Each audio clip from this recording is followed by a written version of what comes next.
I put a phone in the soda that's dope.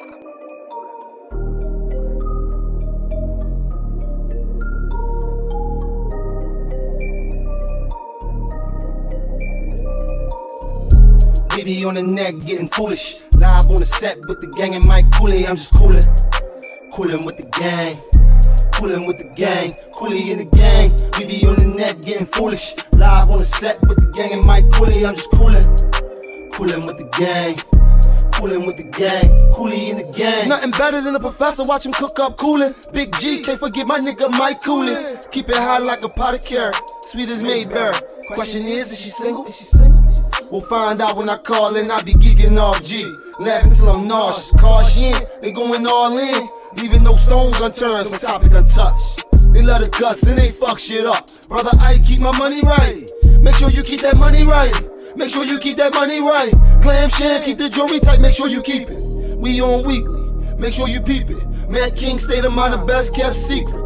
Ain't nothing to it but to do it, so do it. Introduce it, the gang and Mike Coolin'. We be on the neck getting foolish. Live on the set with the gang and Mike Cooley. I'm just coolin'. Coolin' with the gang. Coolin' with the gang. Cooley in the gang. We be on the neck getting foolish. Live on the set with the gang and Mike Cooley. I'm just coolin'. Coolin' with the gang. Coolin' with the gang. Cooley in the gang. You are tuned in to the Cooley and the Gang Show on Blockworks Radio.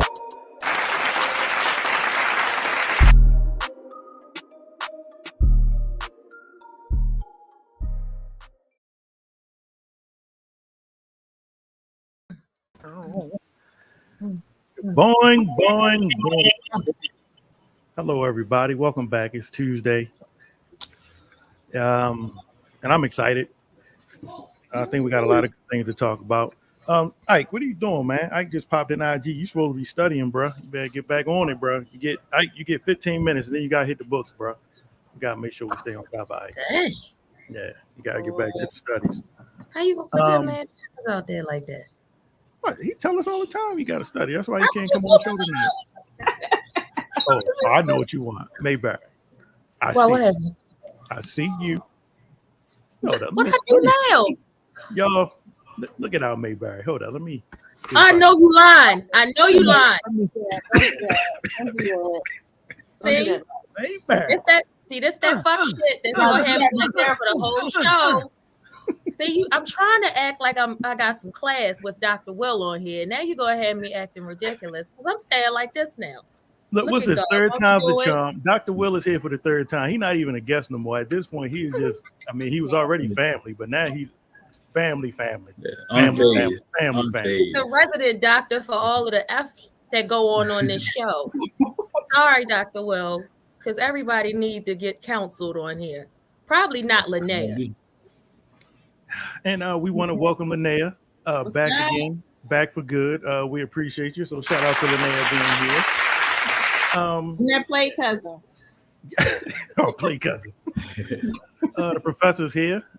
And Shannon, I don't know if she'd be back in a second. So I'm not even gonna hold this up. I know everybody's been seeing we're gonna talk about blended families tonight. And not just blended families, the thing, but also some other things that I want to kind of include into it. I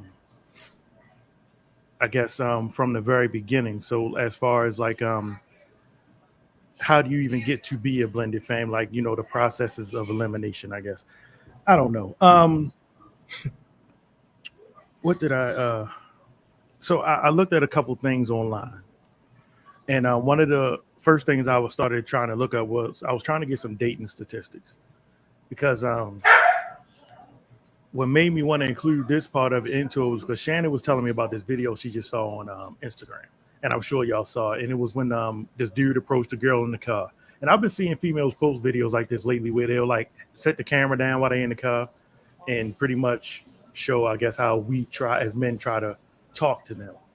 Well, she gave this dude the blues from the moment he walked up. And what got me about the conversation as they got down towards the end of the conversation, she had already berated him about where he worked and his job wasn't good enough and all of that. So they had got to the point about children. So she was like, well, how many kids you have? How many kids you say you had? The dude would talk to the girl in the car. How many he had? He said he had one child. So she was like, went off like, one child. You got a baby out in these streets? So he was like, well, how many you had? She said 5. So he like, ooh, how you getting on me for my 1 and you got 5? But she didn't want to date him due to his having 1 child, his lack of employment, and so forth and so on. So I say that to say,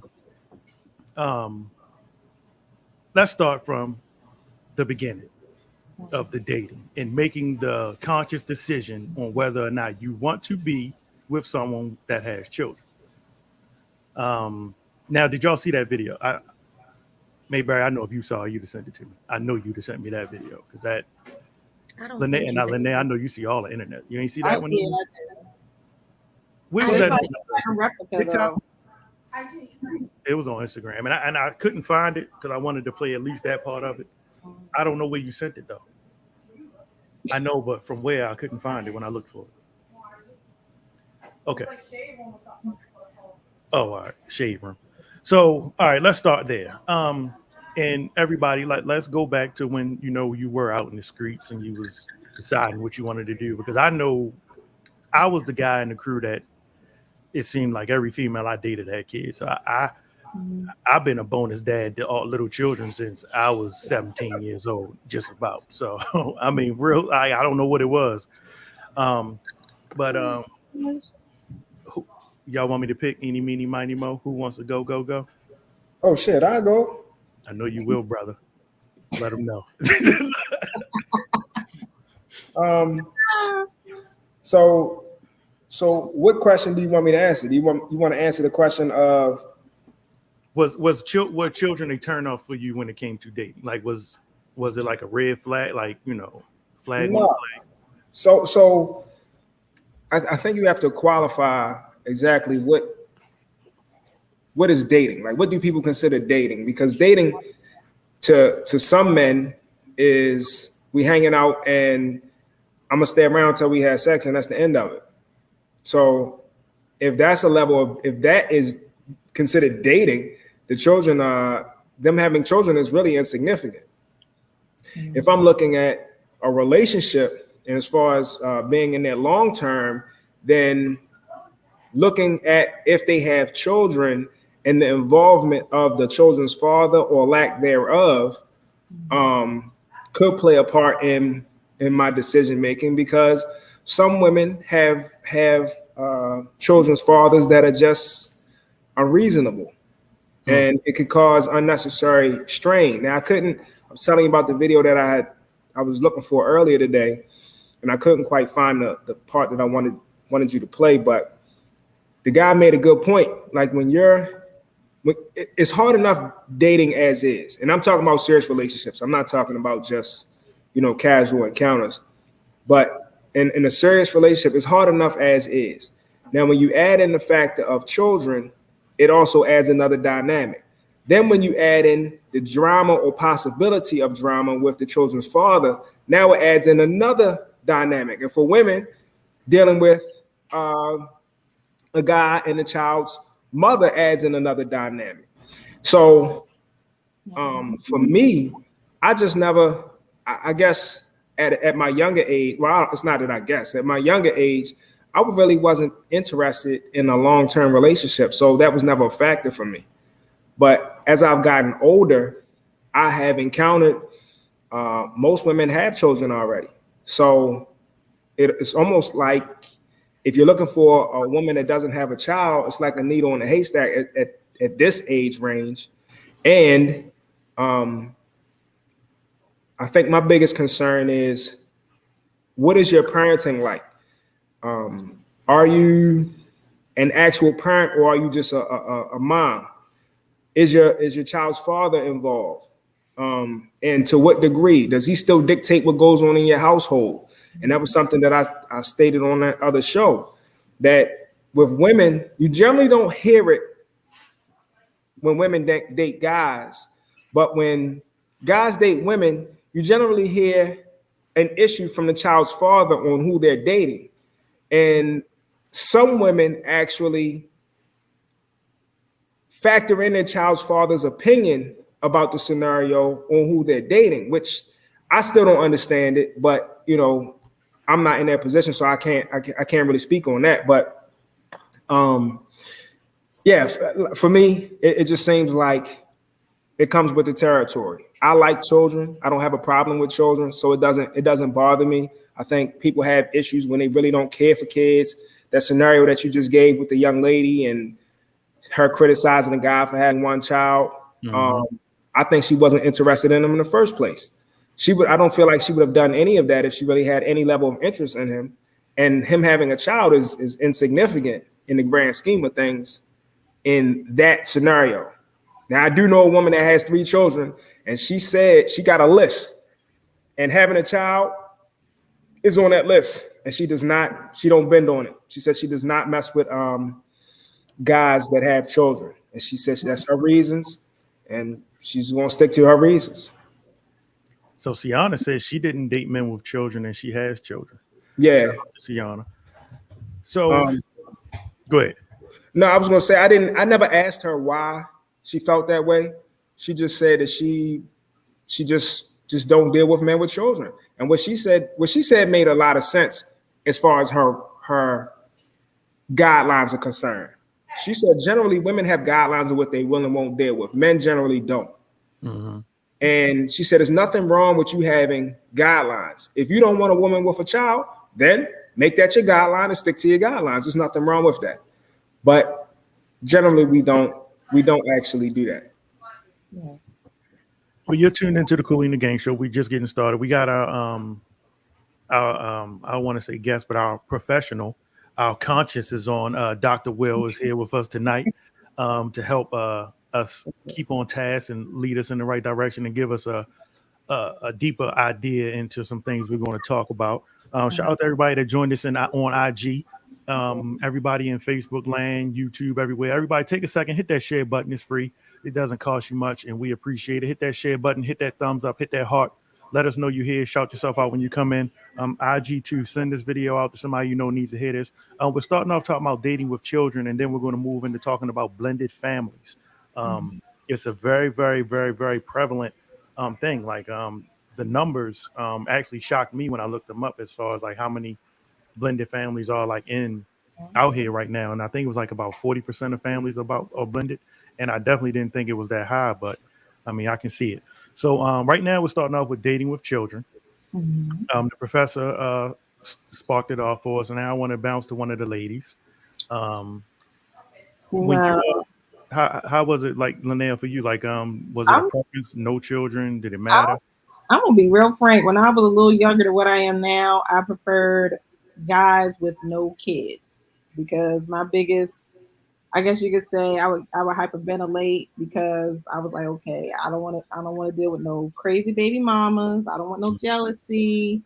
And what was kind of strange in my case, I didn't have my son till I was 34. So I was one of the few population, I guess you could say, that I was a woman in her 30s at the time with no kids. And guys used to make me I guess they were kind of shocked that I was in my 30s with no kids. And I was like, well, what's wrong with that? Well, he must be crazy. Or I was like, no. That generally, like somebody will, but it's like a diamond in the rough for the most part. I mean, like not to say everybody just run out here, but you know, you make it to Yeah. So they was like, is something wrong with you? Like, are you all right? I'm like, yeah, it's called I work. I'm living on my own. I got bills. I'm particular. Blase. And then once I had my son, I found that it was a little bit easier to date guys that also had children because they can understand, like, okay, you might have something to do with your son. But when you're a woman that's single and you don't have any kids, it's kind of like it looks kind of weird. Like, what's wrong? But I think a lot of guys now go to single moms because it gives them kind of like a preview of how she is as a mother. Whereas a woman that don't have kids, they don't have the slightest idea how she is as a mother. Like, do she even have a maternal instinct?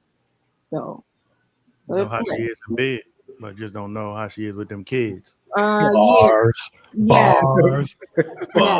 Exactly. Exactly. Mayberry, How do you feel? I never really looked at it. I mean, I would say to Linnea's point, when I was younger, I didn't want to date a guy with kids. Because the market was different. The market changed when, we all got a little older. People started having kids. So the pickings start to slim. So you got to actually open up your mind and your perspective saying, oh, okay, maybe that's a little ridiculous. But I don't really care if anybody has a kid or not. It's not, that has nothing to do with it. My whole thing is are your kids bad? Do you take care of them kids? Not just pick them up and put them down. Like, do you actually pick them up and drop them off? Like that. And then do you have a ridiculous ass baby mother? One that, I might have to kitty claw a hoe. I need to know. I need to know if I'm about to be catching a case. So I need to know if this bitch crazy. Does she pop up? Is she jealous? Does she still want something and you're not? Like, has she moved completely on? Right. Then you look at situations and you say, okay, well then how old is the kid? Because, if somebody got kids and they didn't just pop that baby out like 2 months ago, I might not want to talk to you. Your baby is fresh. That's still baby, still got placenta on it. I don't want none of that. Which means that uterus, you still trying to get in there. I ain't trying. Right. Nope. So for me, that's my perspective. I've dealt with guys with kids. I've dealt with guys that didn't have kids at all. Yes, you do have a little bit more freedom. When you're a person, y'all not really scheduling your kids. You do have a little bit more freedom from that perspective. But if you in a relationship and the shit is working, none of those things should really matter. So in IG, I am Ray. Shout out. What's up, Ray? He said he made it to 38 with no kids. We were unicorns. Songbird said she didn't have her kid until she was 36. So a couple of people said, they were in their 30s, mid 30s before they had their first one. And y'all were definitely unicorns. I ain't even gonna lie. Like, that was some. Also, to add in there, a lot of the guys that I was talking to, I found out they had kids when they were like in high school.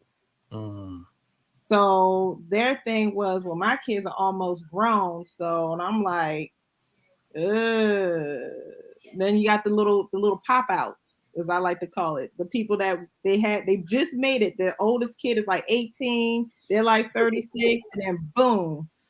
They have another baby, and I'm scratching my head like, what the hell? Why are you starting all over again? Ain't you tired of changing diapers? Exactly. Or they got the kid, or their oldest kid is 24. So and they have another one. Yes, a lot of that is going around. Because they just squeezed out one good one into somebody, and then they produced the kid. I'm like, that's a 26 years age difference. And you are absolutely correct, Linnea. That is true. If you those big gaps. Not baby gaps, those big gaps. So Dr. Will, so I know when the professor and I were talking earlier, and ladies, don't get upset, but it generally you tend to see men being a little bit more lenient to dealing with a woman with children than you would a woman dealing with a man that has a child. Yeah, I mean maybe so. I mean, and guys got reasons what they got reasons for. I just think it's crazy because it's like this whole, what come to my mind thinking about it, it's like this whole what came first, the chicken or the egg concept, right? Like, so you can go out and you find somebody and you start already like projecting, what is my future going to look like with this person? Like, okay, you got a kid. Is the kid bad? Is the baby mother, baby father, are they a problem? When did the baby come? What's going on? So all of that stuff, you might find a person, right, that meets all that criteria, but you don't even like the person. They meet the criteria and they got you and you good. They meet all your standards. And then you like, now you in this relationship with somebody that you don't even really like. They just made sense for you. Or you find a person, you really like the person. And depending on how much you like the person, you asking yourself, okay, can I figure out how to do it with this kid? Can I figure out how to get past the baby mother, baby father? Can I figure all that stuff out? So you kind of put yourself in this bind trying to create your whole future based on this one interaction. Because we still talking about day one. We talking about, okay, we kind of like each other. We might date. We might make this thing real. And you trying to project the whole rest of your life because this woman or this man say, I got a kid. And that's tough because you skip over a lot of stuff like that. Luckily for me, like, you said I'm supposed to keep you in line. I don't know. This one's personal for me, so I might be the most off the rails in the room. But luckily for me, like I came into my relationship like that. I had a kid. She had a kid. So it was just like, okay, if your kid is bad, shit, mine might be bad too. You got a crazy baby father. I might have a crazy baby mother. Like, are we gonna stay in here and just figure this out together, or are we just gonna be miserable? I got lucky. Lucky for me, that's my wife, and that badass kid is now my son. But it's a lot to try to figure out on day one, and we really be trying to project our whole lives sometimes. As soon as we meet this person and you're trying to already walking down the aisle in your mind. Yeah. You know what that is? That's because I feel like especially at this age, like when you start getting into your late 30s and 40s, you start really feeling your mortality. You start really seeing that time is limited. Your friends that you may have grew up with gotten sick and maybe passed on, family members that were older have passed on. So the last thing you want to do, which we shouldn't have been doing in the beginning in the first place, is waste time. So you start doing an assessment when you first meet a person, because if they don't fit certain criteria, if they don't fit check off certain boxes that are important to you, then you're saying to yourself, why even see if this person is even ideal for me past this certain point? Because if I stay in here, this is time that I could have utilized into a relationship that would have been a little more successful, that I was willing to put effort into on the forefront, just based off of surface level interaction. I have encountered women who have terrible children. I mean, I used to tell my mother as a joke, because when I was younger in high school, I dated a lot of older women. And you would go over their house, the child be standing up on top of the couch over top your neck and make you like a horsey and grab your collar and shake your collar and shit. And she just standing around, and I'm looking like, yo, I beat kids, yo. I want you to understand that. Like when you go in the bedroom, I'm gonna beat him. I'm telling you, he gonna go. Mike, where is the sign? Mike, where is the sign? Yeah, I told you to disclaimer. My bad. My bad. Usually we are F those kids. Gosh, don't do that. But I had a flash when he said that. I had a flash, like, you know, some of them, like Frank, my oldest son is one of them. Like he used to like to wrestle when he was little, and he didn't care who you were, how long he knew you. Like y'all was gonna wrestle, and like if you just walking over and all you come over to do is, you know, bang mom, and you now just got this kid you carrying around your neck. You're like, oh, what is happening here, yo? It's like, so it can be a little shocking. Shout out to NJ Rich. He crept in the building. How you doing, brother? We appreciate you for joining us tonight. It's like a tug of war scenario, and everybody's trying to win in this situation. The older you get, the more serious relationships are. So you don't really want to invest into something that you already are projecting in your mind is going to be a problem. Like for instance, one of my questions all the time is, do you have a man or do you have a guy that thinks he's your man? Now, because that's an issue. Now, some women are honest, some of them aren't. Now, if they have a child, of course, I have some questions. Or if I hear something about the child's father and it's an issue, I'm not even wasting my time to figure out whether or not this is going to be a good idea or not. We had a homeboy that got killed by a girl's child's father. He came in the window and killed him. You know, so it's a deadly game out here. We're not talking about a scenario where you're just gonna agree to disagree. We're talking about life-changing scenarios. We're talking about you potentially having to fight somebody. You potentially having to protect yourself, protect your child that's in that house. Protect. And again, of course, it is it's day one. But in day one, you recognize certain qualities in a person that you would not deal with for the long term. I know that I'm willing to change and also help somebody, groom somebody that's willing to change. But when you're talking about an outside entity like a child's father, that can be hard. Because I definitely know some scenarios. I definitely know some good people that are struggling with relationships because of their child's father. And it could cost somebody their life. It really could. Well, that's what my brother-in-law was saying. Shout out to Bubby. He was saying that his son is dating, and the women he's running into, have children, and because of who he is, his upbringing, and how good he is to the mom and the child, those fathers, like, it's an issue. Like, and this is my thing. Like, the term "it takes a village" must be lost. Like, I don't think really a lot of people really even believe in that sort of thing anymore. But I think, and I'm not trying to jump ahead into the main topic, but I think my situation was so great as far as with Shannon, because Frank's father, Big Frank, never. It was never any sort of animosity. Like, he embraced me with open arms from day one. Well, I assume he did. Like, huh? Well, he helped you, didn't he? What? No, good. What you say? What? I ain't got time for you or Shannon talking in the background. But no, but Big Frank made it easy. Like, it wasn't it was never an issue. Like, he never stepped in there and was like, look, don't be putting your hands on my son. It was never like it was basically, look, we all here as a team. The main goal is to make sure we keep this child straight. And even to the point where, he would, do things and take my children out. So it was a great situation I ended up walking into. And I don't think that happens a lot of places.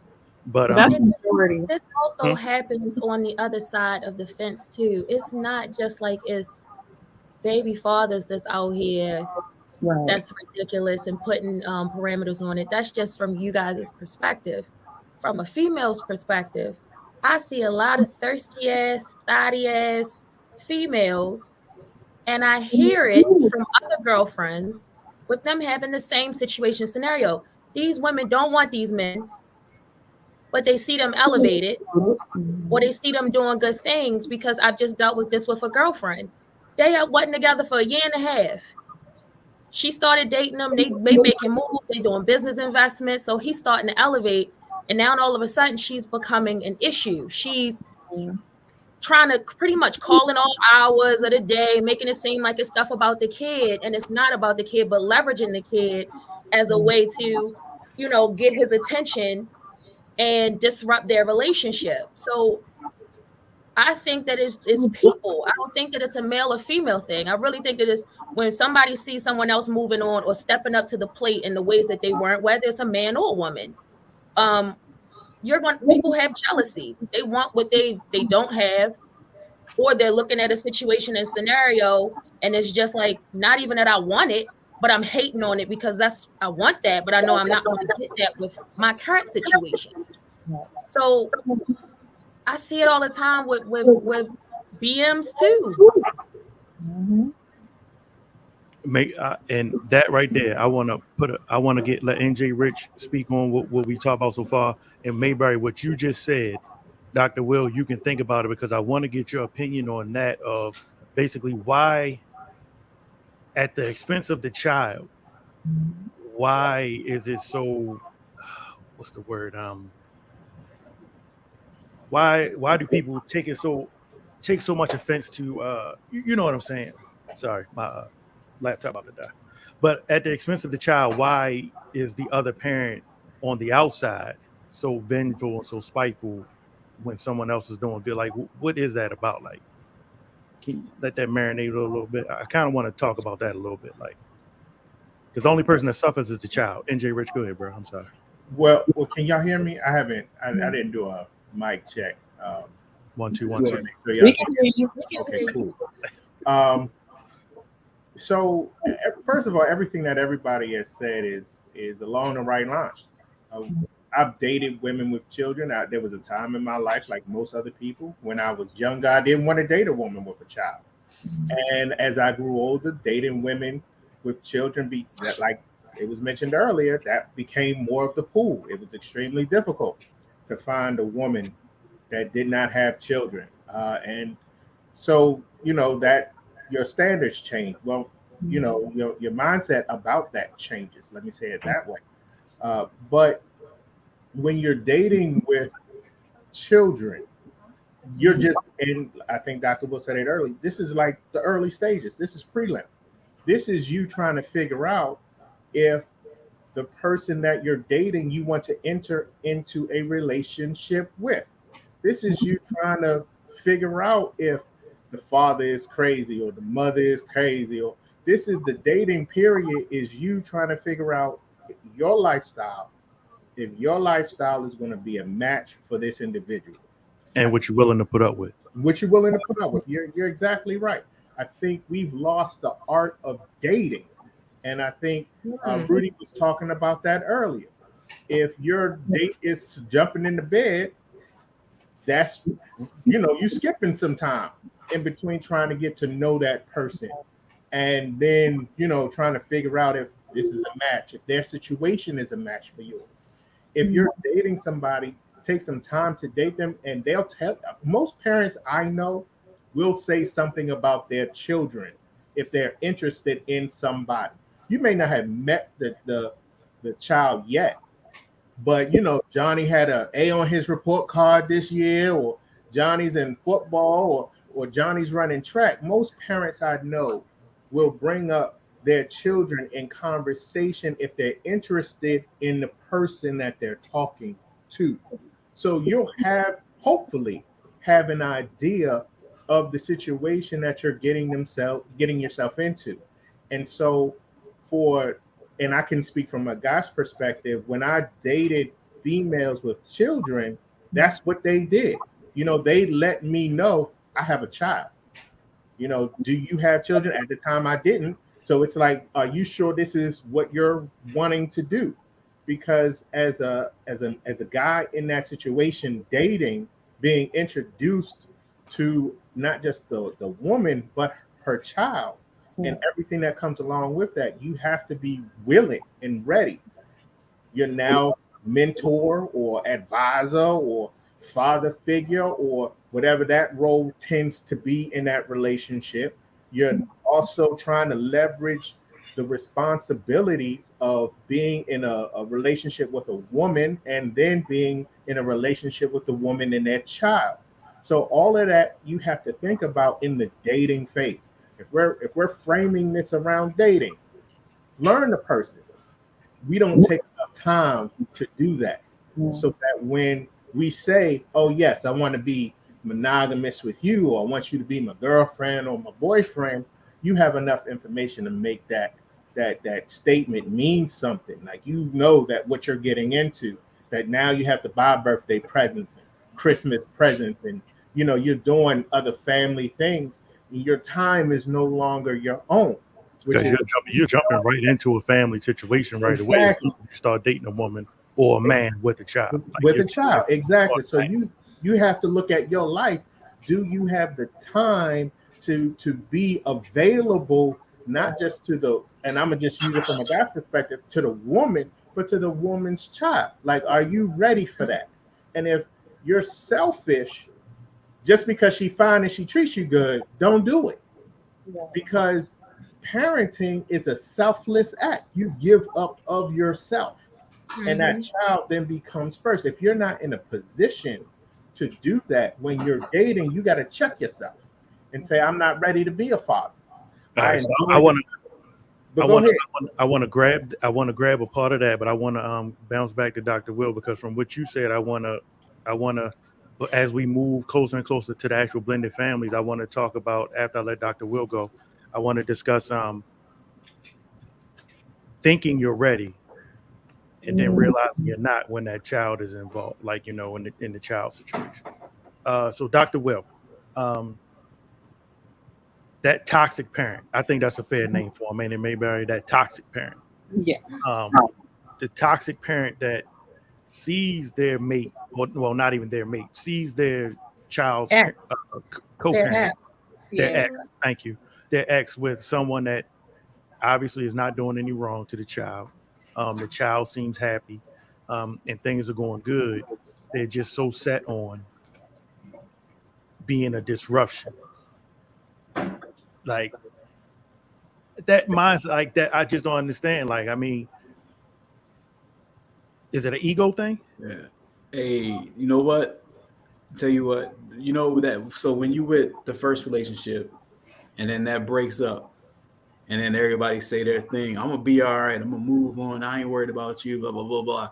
You find out real quick who really means that, because there's one who goes off, lives life, best interest of the child, does things that's adjacent from that, like external to that old relationship, truly moves on. You have one that just can't quite move on. They just can't quite get past it. There's always, and you would think, right, when you have that, like, I'm done, let's go forward, let's make sure this kid is good mentality. That's how they move. That's what their actions are. Everything they do is not about how does what I do with this kid look to the parent, the other parent.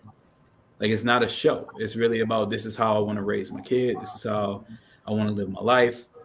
Go forth and do great things. And when you're in that mind space, you're not really worried about what that other person is doing. Like, you created a child. Best thing you can do is have a relationship that supports the best interest of the child.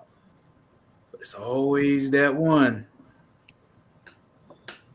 It's always that one that's just like, like, what control do I have to disrupt this other person's life? Even to the extent of at the expense of the child's happiness. Why that is on a personal level, I don't know. Help me figure out when you do. But I mean, just on a logical level, I mean, we talked about last time we was on together, we talked about closure. Mm-hmm. And that closure never came. Like that closure never, the definition of what closure that person was looking for never came. So while you have gone on to do your life, they are still trying to pull that closure out. And sometimes that closure comes in the form of, what can I do to mess your day up today? What can I do to make your life a little bit harder today because you were a little bit too happy for me without me? I was going to jump in real quick. This reminds me of that Madea movie, Big Happy Family, and Byron had the little ghetto. I call it a little ghetto TP. That's what that reminds me of. Like, she was just making his life a living hell, and all he wanted to do was get on the right path and do for himself and his son. And she was just like, I'm going to go to the child support services. I'm going to raise your child support, and they, that's another thing that I think a lot of guys are scared of too. Is when things go now, things are not as smooth as before. You done lost your damn mind. So someone got jealous, and then that's when the child support, order goes in. That's another thing. Yeah. It's hurt for one reason or another. So hurt people. Hurt. And when they see that you're doing good with someone, it might not even be someone else. It's just life is just looking better for the other parent. That's when they're like, no, I want you to be miserable like me. I sacrificed my body for you. You ain't stayed with me. And I had swollen feet. I gave birth to a big head baby, and now you are living it up. So that's another thing. So that ties in with the jealousy, envy, misery loves company.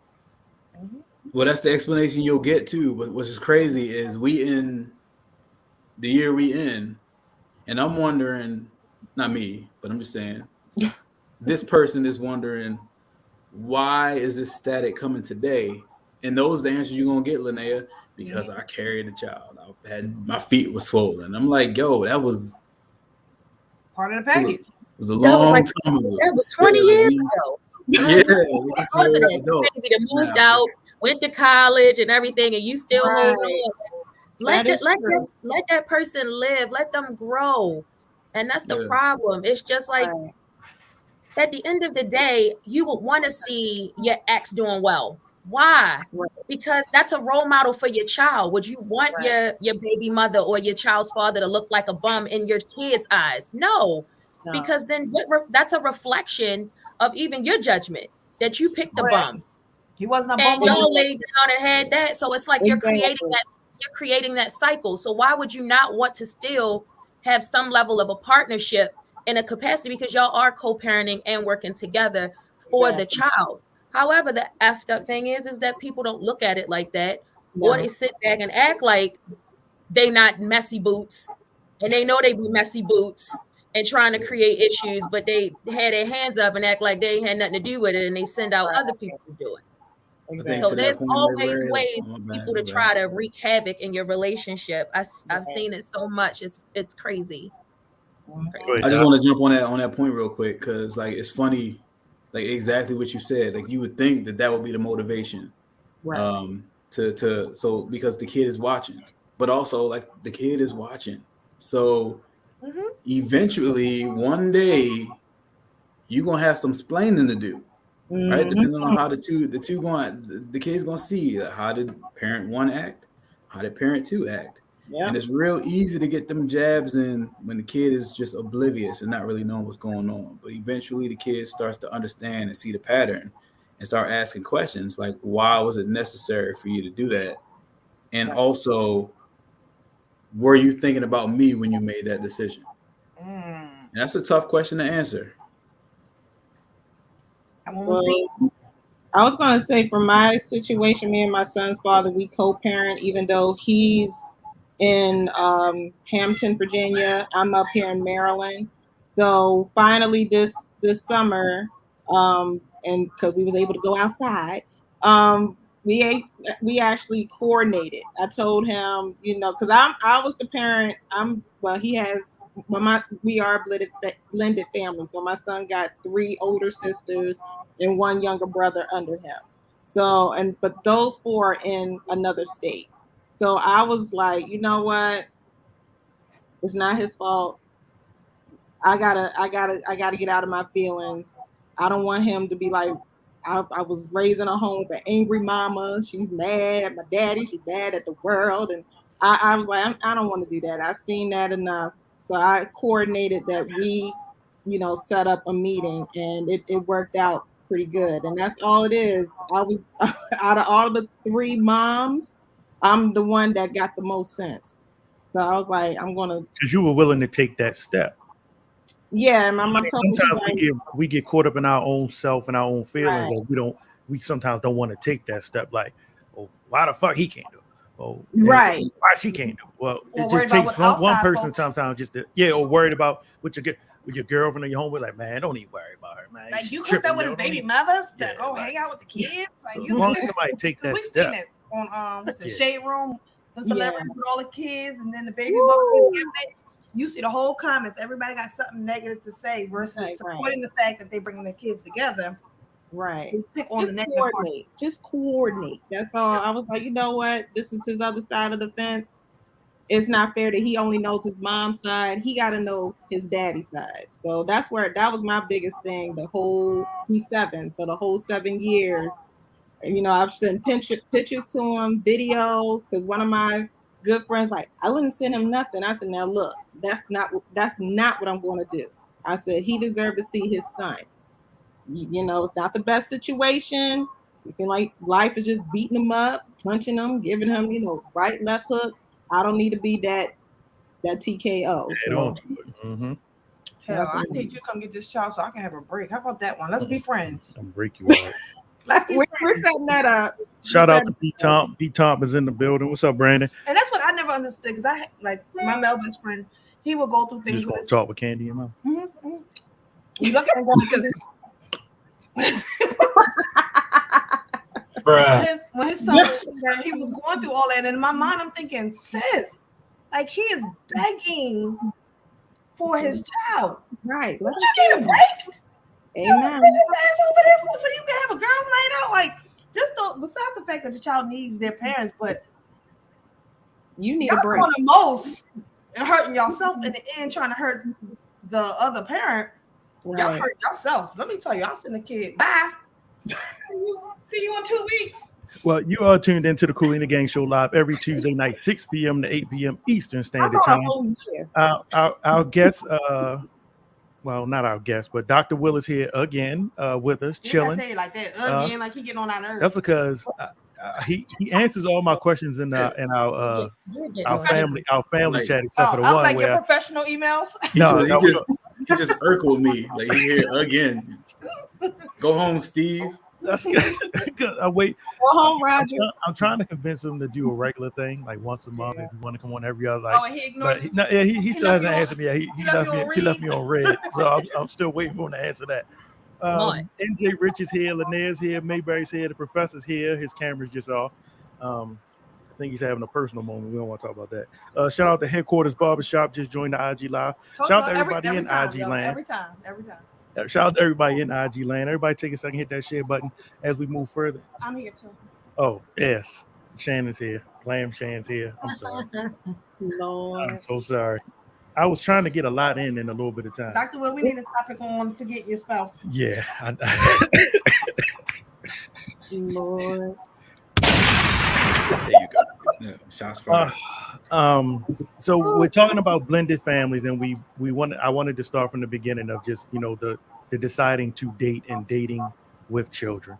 And I think a good way to kind of move us into the blended families part is something that NJ Rich said when he was talking about when I don't remember exactly what you said, but I wanted to piggyback off of it as far as making the decision basically to deal with someone with children, because you can be sport dating, and sport dating, for those of you that don't know, is this when you out here, dating for a season. It ain't really you're just trying to win a championship at the end of the day, and I don't mean a wedding ring.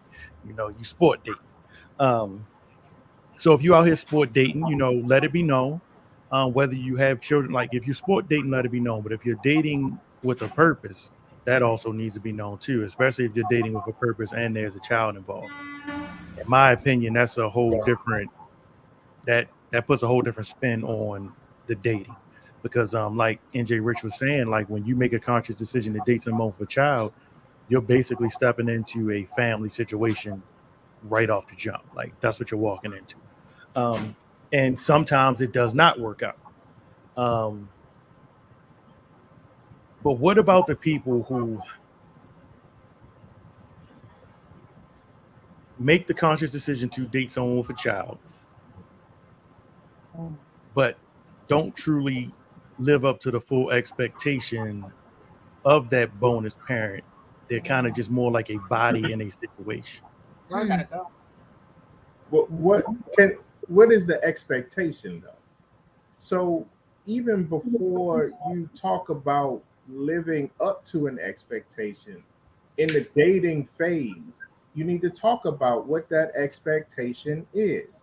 What do you expect? Okay, if you're a woman with a child, what expectations do you have of me if I'm looking to date you and we're moving in a direction of a monogamous relationship? Like if we're sitting here and we're making plans for the future together, what expectations do you have? And those need to be given from her perspective and mine. Like I expect you to be a parent to your child.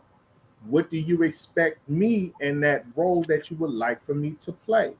And if all of the adults, let me say it this way, if all of the parents are adults about the situation, then the hope is that everybody involved, all of the adults involved, can at least have a conversation, so that can eliminate the baby daddy saying you can't do this to my son, or the baby mom saying you can't talk to my child this way.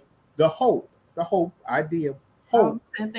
that you can have that conversation if everybody is being adult about it. The issue is, more often than not, more people aren't being adult about it. If people have their petty situations with them, so they want to go ahead and you can't say this to my son, you can't do that to my son. Well, let's sit down and have a conversation about parenting from your perspective in mind and come to a conclusion on how this child can be raised by this village, because the communication amongst the adults has got to occur if you don't want this child to be raised in an environment where it's a lot of chaos and strife that ends up, like it said before, affecting the child. So to that point, NJ, let's go to even also what Dr. Will said. The kids are paying attention, they're watching, they're looking. So why not have those conversations? But the problem is, like you said, NJ Rich, the problem is people don't want to have those conversations. Some people are comfortable with being petty. They're comfortable with creating issues because whether it's attention, whether it's drama, whether it's hurt, it's pain, it's anger, it's something that's driving that behavior. But this is the reason why you have situations and scenarios where it could be smooth, like Juan was saying, it can be those type of situations and scenarios, but you also got controlling people that don't want sometimes the other people to meet, because then whatever their past may come out. Maybe there was some overlap in a couple of, instances. Some people don't want you to find certain things out, so they don't want you to know, or they want to control the situation and scenario, so they don't want y'all to get close. So sometimes it's not always the person on the other side, because sometimes you'll have the person on the inside that's making it difficult for everybody to come together too, because I've seen that too. So it's more so we have to really understand at the end of the day who it's impacting. The audience that is in front of us is these children, and they're looking at us as role models. Just like my father is probably going to, was the first man that could break my heart, that could make me cry. You look at those things, that's somebody that's significant in your life and significant in your space. So you're going to value their opinion. You're going to watch their behaviors and in some ways imitate that and think that that's acceptable. And that's unfortunate because we're not showing them healthy relationships, and it can be a blended situation if we actually take the time to communicate. There you go. Okay, I'm gonna jump in. So we've moved into now you're in the situation. Right. You've decided you've made, and this is the biggest part about it. And anybody out there that's stuck trying to figure out what you want to do, just stop and think about it. Just make the conscious decision of whether you do it or not do it. Hey, how you doing? All right. Who's on to? You see? Oh no. Playing peekaboo.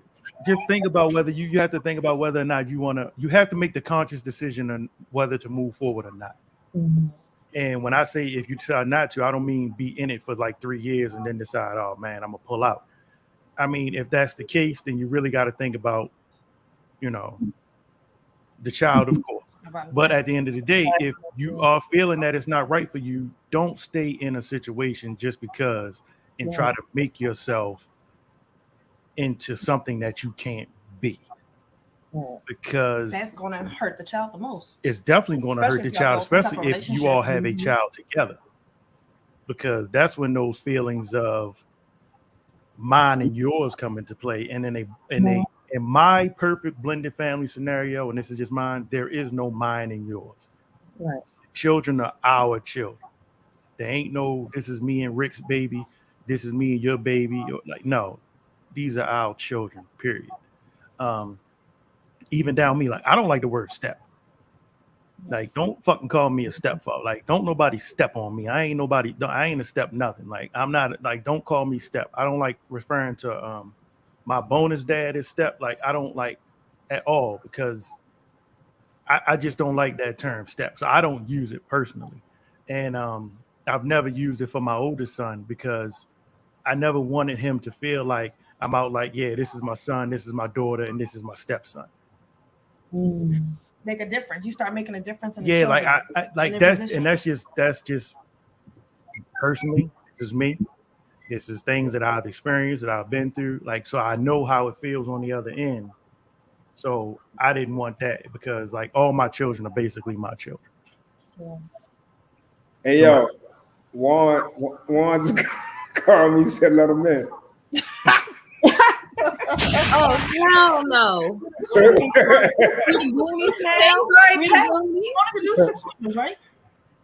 Yeah, we can only do 6 windows, yo. All right. Yeah, we can only do 6 windows. Laying the message, boss. My bad, brother Nance, yo. I'm sure we'll have a Zoom call.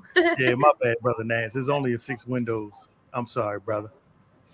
All right. So okay. Go ahead, Dr. Will. No, that mine, yours, and ours conversation, that takes work to get through. It's funny because everybody wants to say and do the right things, and kind of what I realized, so I've got like the perfect mess of a perfect situation where I'm able to see this from every angle. So, I have my daughter, my wife has her son, and we have a daughter together. So everybody plays every role. Like I'm the bonus parent, I'm the other parent, I'm the favorite, I'm the bad guy. But it's the same way for her. So it's like the perfect balance. And them early arguments was basically just like, it's like that Spider-Man meme where they just pointing at each other. That's all it was. Because nobody was right, nobody was wrong. And it's okay to you say the right thing, but if my kid gets in trouble from her, I'm already like, it's a different kind of reaction at first. And you got to admit that. And it's the same way. If I go at my son, she's over there like, you think you're talking? It's just kind of how it goes. And then the baby just gets all the love. So the other 2 kids are just like, what's up with us? But check this dynamic out. This is one that I wasn't ready for because I expected all of that. How about this? Because back in the early days, they used to go visitation and all that. So my 2 oldest would go and visit their other parent. And we got our youngest, and she used to ask questions like, how come I don't get 2 Christmases? Oh, yeah. Mm. And we looking at it from her perspective, like, you the lucky one. Like, you got mom, you got dad, you got everything you want right here. Your whole family is in this house. And she was like, no, because every Christmas I get 1 Christmas. And she probably also looking at it like, sometimes I might want to break from my, this house too. I get to go somewhere else. I get to get on planes. Or she's lonely because now her 2 siblings that she would play with, now they're gone for a weekend, and then she's sitting at home trying to figure out why she's not going anywhere too. So that's a great point because you don't look at it like that. You don't expect, like, you expect the messy stuff, but what about the part where you're like, okay, you got the ideal thing, right? And it's not the ideal thing because of what she grew up in and what she saw. So, like, it's cool now because looking back, like when we now that family, if we walking down the street, people are saying like my son looked like me and my daughters look like my wife. People don't know the difference, and they shouldn't. Like, it's not their business. But that takes a while to grow. It takes a while to build that, and you got to work through all of those things, and then you got to be expecting those wild card questions that you really like. Like, I never thought about that. And that's kind of where that goes to a bigger thing, Mike, like the idea of blended families, because we have this idea of what a blended family is and what it means. But like in reality, like what family is not blended? Like you would like the counter argument to that would be that everybody in this family has always been related forever without bringing some outside part of that family into the family. And that's unrealistic. That's like some Adolf Hitler's type shit. So, you know what I mean? Like it's all that. So like in essence, how irregular is a blended family anyway? Nowadays, not at all. Yeah, not at all these days. Because I'm just thinking like, damn, my family was a blended family, but I was your daughter because my mother and father are my parents, but they both came into a relationship with 3 kids of their own. Mm-hmm. I'm like, oh shit, I had a blended family. Yeah, yeah. But because of how we was raised, I'm like, oh no, this is my sisters. You know what I mean? Never thought about, really paid a whole lot of attention to. Oh, I've never heard you use the word step. No, because I don't have any stepsisters or anything because they were my daddy's kids or half. Not even step. It would be half because that's what they say because it's only my dad's children. But they're not my half siblings. That's my sister. That's my brother. Just like my mama kids or my sister and my brother. There's no half. Because if you mess with me, you ain't gonna get half an ass whooping. They're gonna beat you with the whole. You're gonna beat your whole ass. And be done with it. Like I never really thought about it to just now. Like, oh, my family was a blended family because both of my parents came into their relationship with their own children. And y'all was deep as shit too. It's 8 of us. There y'all was deep. They was on some Brady bunch. They was the Black Brady's. There we go. So it's so it's really not. It's really whatever. It's really not that unusual, I guess, to blended families. Yeah, but you also got to understand too. Back in the day, like in the 50s, 40s, 30s on up, it was kind of looked down upon to have, to be single with kids. It was like, what's going on here? So the way we are, we're like, we can merge together. It was kind of like a stigma. Like, what's going on? The only way they will let you off the hook is if you were married at one time, your spouse died, something. That was the only way. Now, it was like, you got a kid, I got a kid, you got a gang, I got a gang. Let's slap them together. So there was a stigma on if you was a single parent with kids at one time. We've definitely moved far. Like, yeah, right. I'll be fighting. I'll be like, well, I'm raising them, so I want to do the best I can. So, B. Tom says everybody Black needs therapy.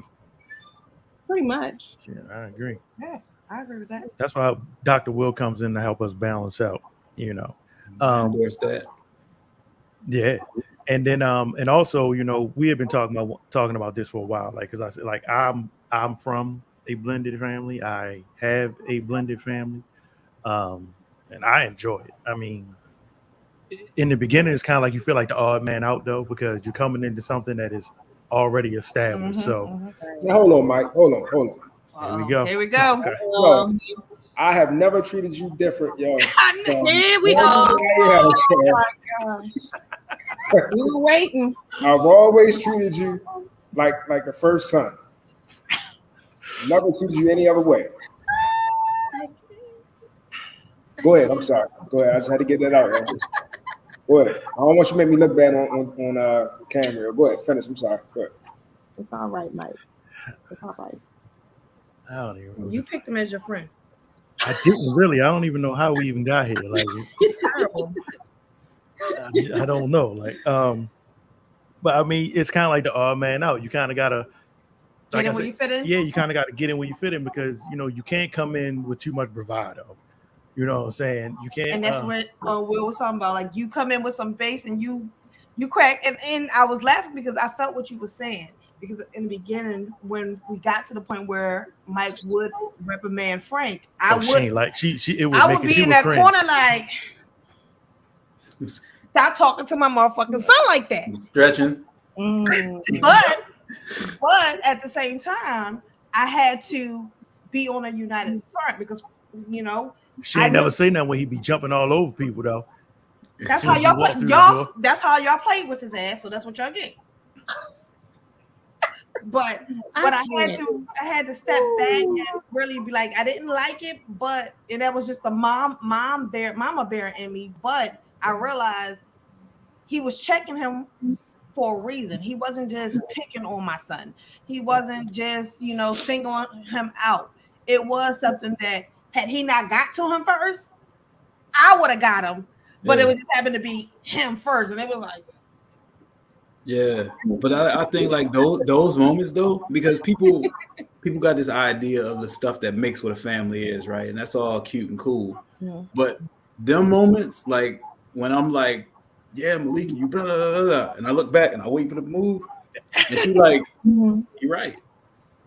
I'm like, and another thing, go back in. But like, no, it's moments like that, right? When it's like, because now it's not about that. It's not about the mind versus horse. Now it's like we are both trying to teach this lesson. We both recognize this lesson will impact our kid, and he needs to hear it. Or she needs to hear it, no matter what. And that's happened both ways. Like, it's been times where I slid in the room, like, what's going on here? And now I understand the situation, and I'll just slide back out. Like, that's mom. Mom's got it. So those are the kind of things that hold families together. Because like y'all now have that collective understanding, no matter who the players are, everybody's aiming on for the same thing, right? So you find yourself doing something for that step kid the same way you would do it if it was your biological kid. And that's when that unit is solid. And that's the thing with blended families, that families have to be able to know how to do is to treat all of the children the same. And in some blended families, that is the hardest thing to do, because at I don't the end think of you the treat them the same though, because I mean, no matter where you're going, like everybody ain't getting treated the same. Like, no, what I'm saying is, what I'm saying by that is, you're not going to check my daughter and not check your daughter for doing the same thing. Okay. You know what I mean? Your daughter can talk, but the minute mine come off quick, you got something to say. My daughter might be a little slow. No favoritism.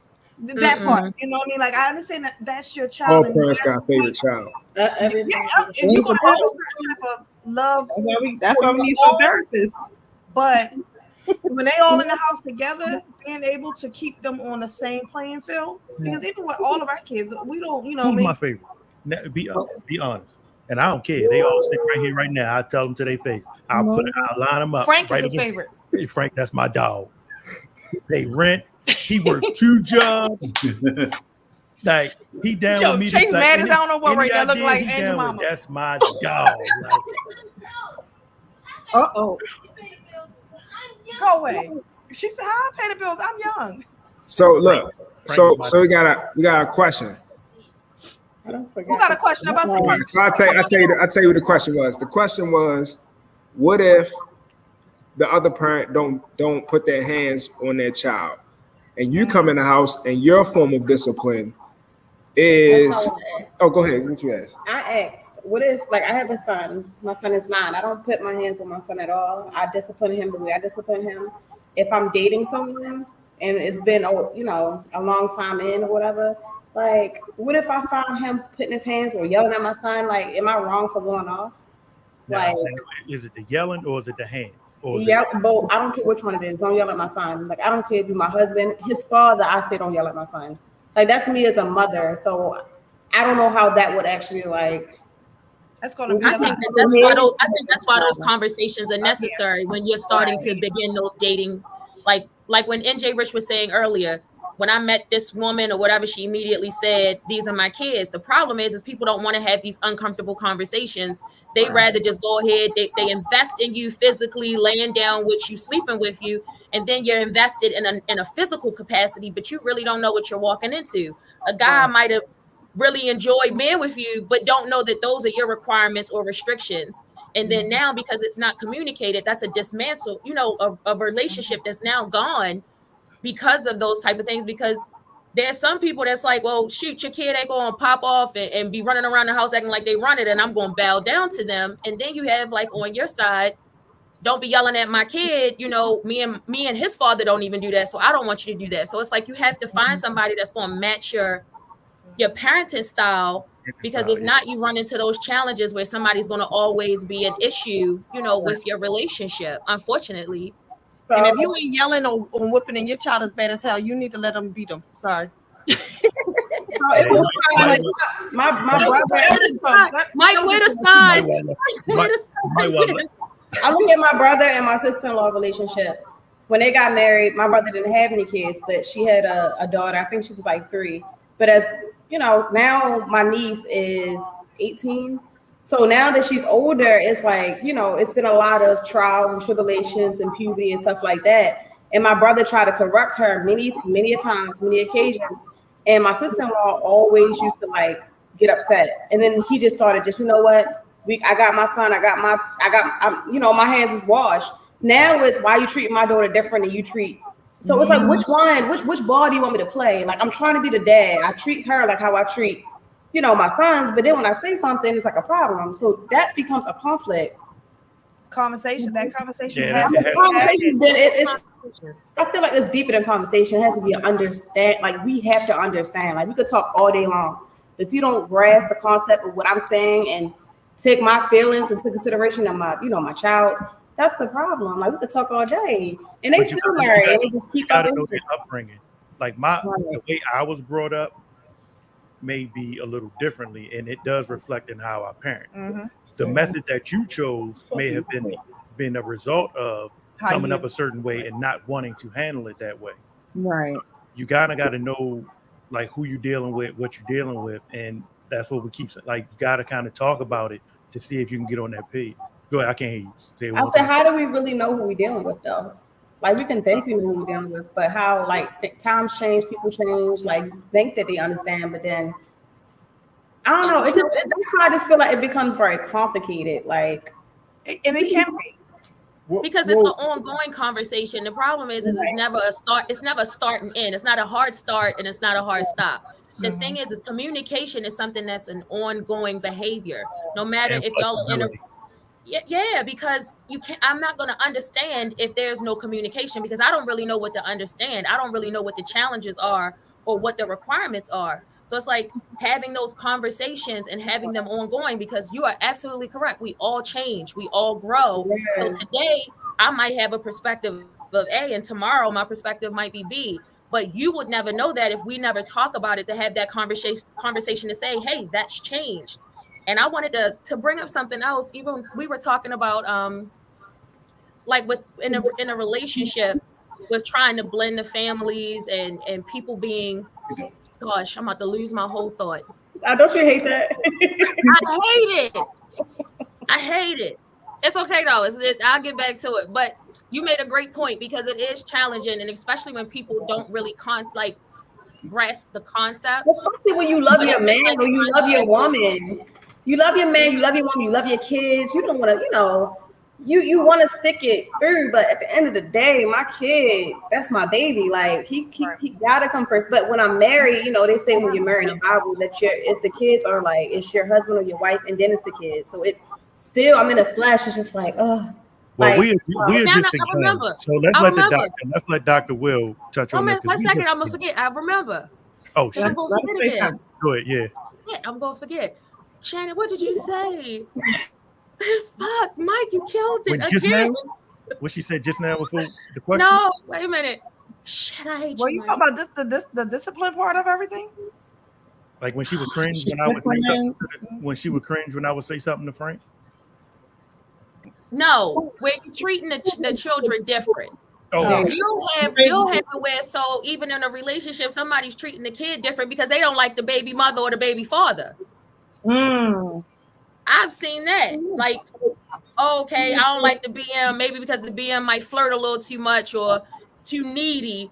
So when the kid come over, treating the kid wrong because that's an issue too. So that creates a whole nother layer when it comes time to blend families too, because you have people that do stupid stuff like that. So that was all. I was trying to say that, but I was letting everybody talk. I got my thought back, Mike. I'm good. I still love you. So look, real quick. So Dr. Will said something the last time he was on, and he was talking about timelines. And he was saying, human beings, we always got to put things at a starting point and an ending point, right? Right. But in reality, like you guys just spoke on, it's always an ongoing conversation. There is no end. There really is no start and there really is no end. When your starting point is whenever you guys meet. The ending point is when you guys expire or their relationship is no longer valid. But it's always updates. It's just like you get your phone and your phone is constantly updating. It might be something small. We need to tweak this a little bit because we notice it's a problem. Then we do the large update once a year because we're redoing the whole system, redoing the whole streamlining everything.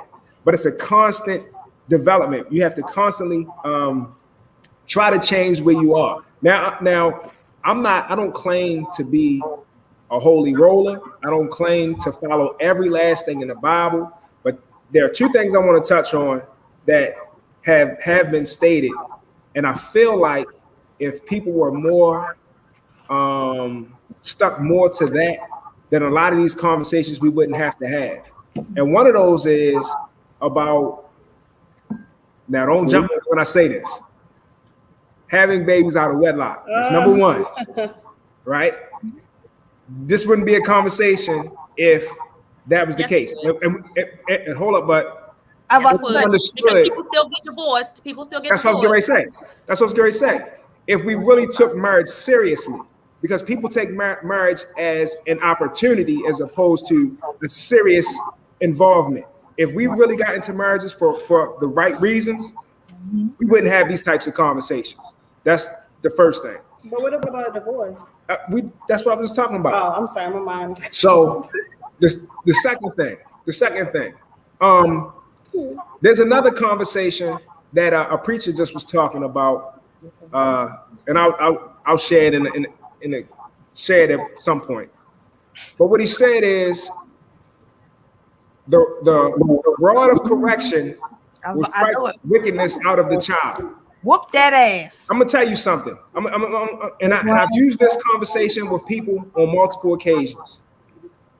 I don't know why people feel like beating their children is the wrong thing. I'm not saying beat them for everything, but there is something about that level of discipline that transitions them into another phase. These words are not put there for no reason. We really have to start sticking to some of the laws. You ain't got to stick to everything, but some of the laws you got to stick to, because there is some relevance to this stuff. It really is, and we ignore these things because we want things to be a certain way. But the reality is, if we started following the laws the way that they were written, a lot of these problems we wouldn't even have to talk about. That's just my opinion. And beating and abusing are two different. Disciplining and abusing are two different things. I think we need to stop using the word beating. I like it's funny. Let's use discipline. I like. But that's the truth, though. That's what we were raised on. Like, I got my ass whipped. Sure, come over here so I can beat that ass, and it's like okay. I can't let that parent do it in front of your homies. Then you'll straighten up. Believe me. Act up. So you want to show out. And you know what? I've had conversations with men that have told me that they really love the girl that they're dealing with, but they keep falling into these conversations of it's like a them versus the child scenario. Like, yo, she let her son stop, man. God damn, this dog going crazy in here. Beat him. Right. If y'all got me here, I want nobody to see me whip his ass. I'll wait till y'all get up. That's why I cut the screen off, whip his ass. So look, I don't embarrass him. I don't let everybody see that. But look, right, I've had people say, yo, I really love, and it's usually guys that are saying that about the woman that they're dealing with. Yo, I really love her, and I love this scenario, but I don't like how she is with her son. What's the problem? The problem is she let him get away with murder. The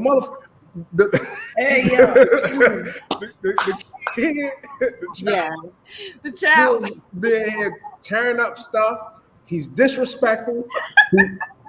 He says all kinds of things, and then when he comes home, she don't really do anything about it, or at least not to his liking. I'll put it like that. I'm quite sure she says something, but maybe there's some that don't. There's some that don't, and that can be. It's possible, but maybe not to his liking. But I got a really, really close friend like that. Like she's like that with her son, and I've removed myself from that scenario. And the reason why I have is because I don't want our relationship to fall out because of how you parent your child. If that's how you want to do your child, that's your decision. Man, you're not in a relationship as far as us being together. So whatever you do with him, that's your decision. But trust me when I tell you, here's something that I've noticed about this city that we live in. This city that we live in is very unforgiving. And if you do not discipline your children at home, the streets will discipline them.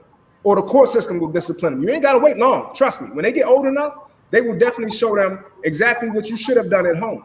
Yep. So you got a choice. You can either allow that man that you love and know loves your children to do whatever needs to be done in the household, because you shouldn't have chosen if you had to question his thought process. Right. But you can either trust him and believe in him as you did when it came to you, or you can deny him that right because he's in your life and he is a part of that household, and allow the streets to take care of that. And if he wants to take if he takes that backseat role, you know what you're gonna say later on? You should have been a better father to the man, to the little boy. You should have been more involved in the scenario, because he had problems and you weren't saying anything. You were in the house. His son, the child's father, wasn't there. But that's the way you do it, though. We're not saying don't discipline at all, but it could be a way to actually do it. It's ways to do everything. Like I'm not to put my personal business out there like that, but my son's father, I've seen whip marks on my son, and I was just like, where's this coming from? And it was his father, and I took the initiative to go to court, and that's my son's father. Now I'm traumatized off of that. So now I'm just like, don't put your hands on my child. You can talk to him, because a lot of kids go through things mentally as well. They showing off, but you don't know what they're going through deep down inside, what they're getting picked on in school. You don't know what's going on. So you can sit down. I want to go here. You don't always got to go here or go sit down. You got to sit down and properly parent these children to let them know that mom is his, Bone is dad, or Bone is mom, whatever. We're here to love you and support you no matter what. It don't always have to be that, because we already got to deal with that from, I hope we know white people, but from the white man, our black men already got to deal with that. Right. So why put that on them even more? Like, it's the way to do it. Hold on. Right there. What you just said, you already got the answer to your first question. Because if you and I just met and you said, hey, look, don't yell at my child, don't put your hands on my child, I'm not going to understand. But now, by you going deeper and having more of a conversation and telling the background of it, now, boom, I understand how to approach it and why I should approach it your way, because of things that have happened. So that initial conversation to help me understand where you're coming from will make the world a difference. And then right there, I got a choice. I'm either with it or I'm not. Mm-hmm. That's why those conversations are important. Yeah, that would go. And I was just gonna say, but on the flip side, coming from the other side, seeing it the other way, sometimes those situations are necessary, because you have the conversations with your children who are acting out and doing things. You, the bonus parent, the other parent, and they think it's a game. They think it's a joke, because all you're doing is talking.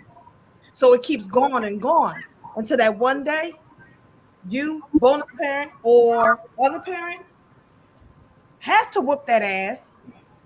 And guess what? You don't have another problem out of them ever again, because they realized that discipline was needed, because the other style of discipline wasn't working.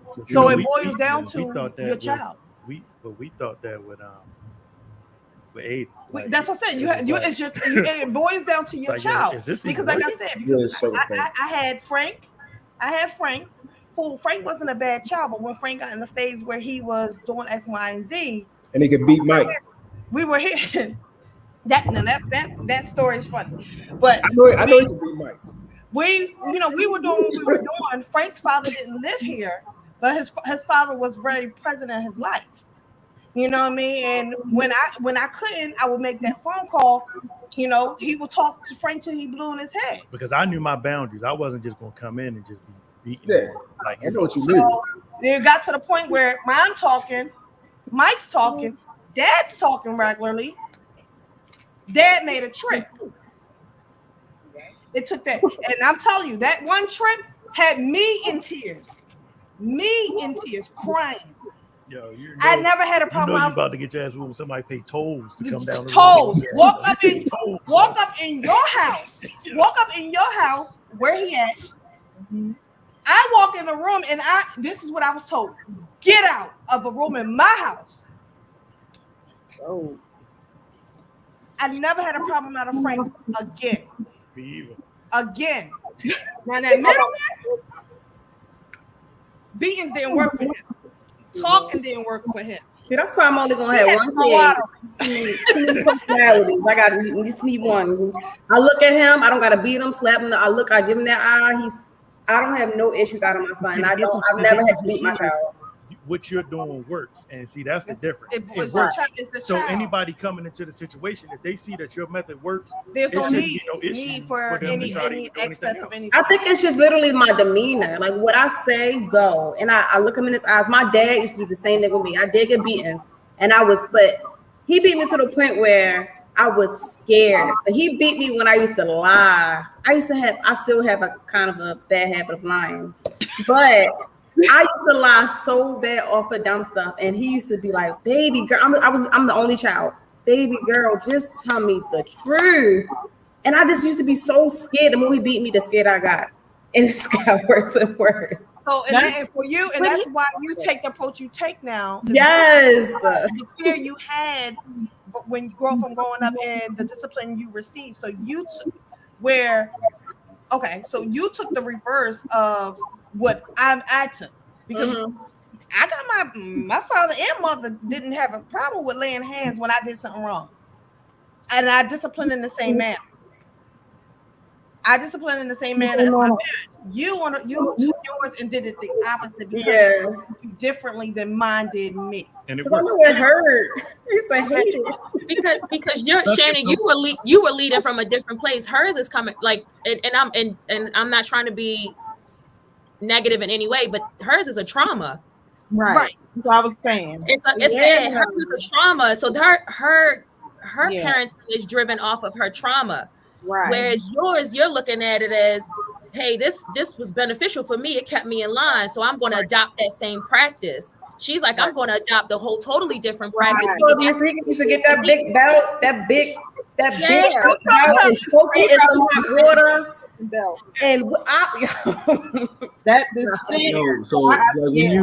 when you make it about the specifics, so it's very easy for it to get like, then the conversation goes into everybody's personal experience, right? And it can't be about the specifics. The baseline of kind of what you were talking about, and then why it matters in a blended family, is you got to have that conversation. If you come to me and say, I don't put hands on my kid, I can't come into that relationship going, well, I got a whip ass policy, so I'm whipping ass. It's about respecting that boundary more than anything else, because that opens up the question. Because hopefully I got a good reason. If my reason is I just gotta whip some ass as I can't help myself, you might want to think about your relationship. If you're listening to me, you texting. I know how to multitask. Okay. Yeah. Because it's that's valid. That belongs to you. That's something that you believe is supposed to be, that you want to be respected. That got to be respected up front. I mean, that's a huge barrier that y'all two gotta come to. If you say something like that to your partner, and then he decides, well, nah, I gotta whip ass. That's more about the strength of respecting them boundaries than it is about his discipline style. Now that comes later on, right? I mean, and I'll speak on my own situation because I didn't come in laying hands on nobody. Like I just didn't do it. That's not something that I'm going to come into the situation doing. Even though it was times I was like, I got to put the hands, but I'm not going to do it. Until that time came, when she came out, and she was like, you better get him because he acting out. He was like, yes. My moment. See, that's what I see. It wasn't like that though. But there was a reason. Because if you set it up right, like if you explain, if you've already had these conversations of why this happens, there's also a conversation with the child, right? That's where that discipline that Professor was talking about comes in. Like if I had to do that, if I had to give you that shock factor that you didn't think was coming, this is why, right? There's a boundary of respect. You crossed over it. We had to bring you back, right? That's going to be there. And then you have that conversation. And like it shouldn't just be a after the fact conversation about the streets of Baltimore going to get you. If I don't get you, you tell him at that moment, bow, you get it from me or you get it out there. So, and I'll give it to you tenfold. So I was, not to cut you off, I'm sorry, but I was recently talking to somebody. He has a daughter, and we went out to eat or whatever. I think she's like 5 or 6, and she was so sweet at first. But then when she started like really paying attention, like, hold up, you know, she trying, you know, she started, this is my husband, I'm gonna marry him. And I thought it was cute at first, but she started doing stuff like kick me in my shin, like just doing all types. I said, look, this is why I can't date guys with kids, because I don't have the patience for this. You kicking me, you looking at her kicking me, thinking it's funny. Like, how do you like? No. He that was the only date, right? We was hanging out a lot, but it started getting worse and worse. Like, yeah. He was like, "Oh hell no." So have you continued to date him, or has that been an icebreaker? All right, let's get some comments out there. We're gonna get some comments. We have a lot of comments in the room. Yeah, we got a lot of comments. Shout out to everybody. So shout out to Vance. Vance, we appreciate you coming back. Vance said, when you blend a family, there should be. Let me show y'all. When you blend a family, there should be a trust on both ends. That means no compartmentalizing. Neither parent should be siding with the child against the spouse. Got to be on a united front. Shout out Vance. Linnea's here. Linnea says both parties need to discuss each other's family backgrounds and how they are disciplined. Cosette says there needs to be a healthy mix, though. Can't be all discipline. Relationships are important for the kid to understand the intention. Go ahead, Cosette. Dina has some good ones. So Dina says blended families need a solid foundation from all parents involved. Foundation will determine whether the family will win or fail. Vance also says, I consider myself to be open-minded. I will try your style of discipline, but you have to prove that it works. I think that's fair. Oh yeah, and then in IG, what's up? Shout out to Nels. Nels will be joining us soon. I think next week. Nels says, if I'm not allowed to discipline, I'm not taking care of them. It's one household. A family continues to grow. It's always a conversation. And that was what we were talking about. The conversation never ends. It's on. Because there are a lot of families, and you know, I've a lot, and I speak from a woman's perspective, of course, where they're like, you know, you're not disciplining my child. But if you're coming and accepting this person as your partner, your soon-to-be husband, how do you say that this person can't discipline your child? Well, once again, it goes back to the conversation. What is discipline to you? What does that look like? Is that not like this? I discipline like this. How do you discipline? So it's all a conversation, but you can't say, I can't discipline, because I be damn, I live in the house with you and your child, and I can't never check your child on anything. We don't belong together. We don't belong together at all. All right. Oh shoot. And it's going to be hard to be together in that type of situation and scenario, because then how do you feel? How does a woman feel like that's her home, and a man feel like that's his home? How does a man feel like he's in charge of his home if he's not given the opportunity to be in charge of his home? And to Shannon's point, it's important to define what discipline is in your home. If it's raising your voice, yelling, all of that needs to be discussed, because even if you're not for somebody putting their hands on your kid, somebody should be able to, if they paying them bills and contributing at home, to tell your kid to go sit their ass down somewhere. All right, NJ Rich, you've been quiet. I'm gonna let NJ Rich speak, and then I kind of want to on this blended family thing, because I know we've been speaking about the discipline aspect, but there are some other, conversations to be had as far as blended families, and we might be able to grab a child or a child to talk about how they felt when they got some stranger had to choke them up for the first time in life, see how they felt. Go ahead, brother. So I think the one part of this we mentioned earlier, but I think it's key, and the reason why Dr. Will is here today. When you're dealing with a blended family, you should go to therapy, and it's not just to say that something is wrong.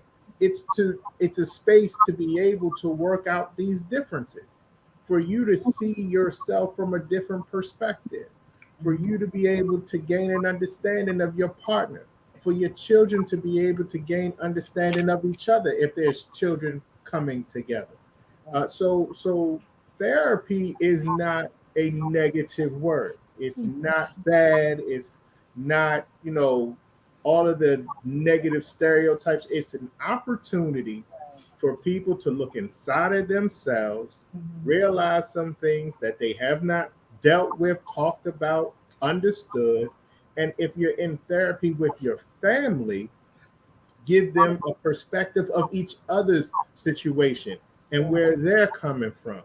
If you have an issue with the discipline in your household and the adults in the room have discussed it and it's still not working, maybe there's a different way to go about doing it.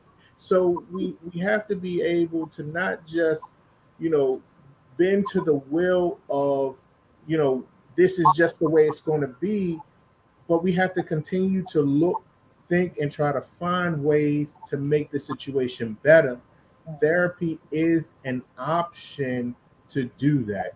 And if it is about your children, if discipline is one of the things that is an issue in the household, talking about it could be a part of the solution to be able to figure out how to keep your family together, because your family is the first instance of society that your children will grow up in.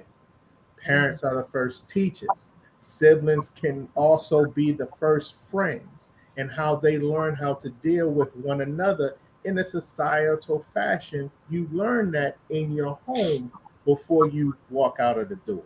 So my only thing is, and to give kudos to Dr. Will, because it's an extremely difficult situation to be in, to be a therapist and to work with people. I give kudos to all of those individuals in it, but therapy is one of the things that we have to consider to make sure that our families stay together, to have understanding of ourselves and one another. And you too, Dina, because I know you're about to say something. Don't forget me. Yes, we know Dina. She is a therapist too. She's in the room. So yes, you too, Dina. So on the lines of the discipline, I think one thing that we really didn't touch on, the fact is the child's reaction, and the fact that, the child has to know that they are loved, and they have to understand that, they have to understand, like, because I had it double, like, well, no, I guess I had it the regular way. I had two moms, two dads. Yeah, you had double. I had double. I had double everything. Because sometimes the other parent is not married, and you just have that one that has a relationship. I had two Christmases. You had two whole families. I had two Thanksgiving. I had double everything. You have, because we still have it. I have two mother-in-laws. I have two father-in-laws. We still have it. So I had double everything, and it was like my mother's house. My mother was heavy in the church. We went to church 3 days. We was in church on Tuesdays, Wednesdays, Friday, and Sunday. And he ain't nothing but the devil. Ain't that something, y'all? And when I went to my father's house, that's where I learned about Richard Pryor and Eddie Murphy and Hennessy and Newports. And, not Newports. That was, that was right. So it was a perfect balance for me, though, in a certain extent. Some people may say it made me as crazy as I am. I think it was a perfect balance, but the love factor is very important. Like, the child has to know that, they're not getting treated differently, because I had brothers and sisters in the house. Like, my dad came with children. My mother just had me. Then they had my sister together. I don't think any of us like my little sister, though. I think she's the enemy to all of us. I don't care. I'll say it out loud. She's the enemy. We love her. She's the enemy, though. But I never felt like an outcast, because it's easy for a child to feel like an outcast in a blended family situation. And then for somebody to discipline them, well, then would you rather be disciplined by someone that treated you like an outcast, or would you rather just be treated like you weren't there? Oh, that's deep. Would I rather be treated by somebody? Still trauma. It's the same thing, right? Isn't it the same thing? Because you treat me like an outcast, I'm really not there, and then you got another to go put your hands on me, yell at me. But it would be either or. It wouldn't be both. Like, it's either like I don't even recognize you, or I'm doing things because I may not care for you. Like, I mean, it's a tough choice to make. I'd rather you not know me than to abuse me because you don't like me. Well, I gotta say this happened to my mom, because she is the oldest of her siblings. There's 4 of them. she was from another relationship, and then it's my 3 uncles. And she told me a situation where the man that's my uncle's father, he didn't want to see to it that my mom was fed. Oh, wow. And it was an abusive relationship. And my great grandma, she laid down the law. She was like, you knew when you got with this woman, my daughter, that she had a daughter from another situation.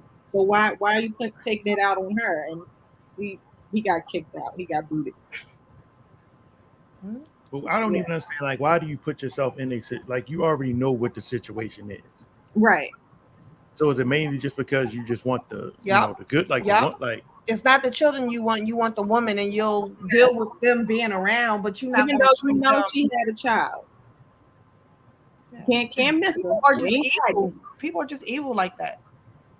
You know what was crazy though is like all of these dynamics is really from within dynamics. Because even as I'm listening to you, Mike, like didn't nobody know, like I'm going back to the kids days.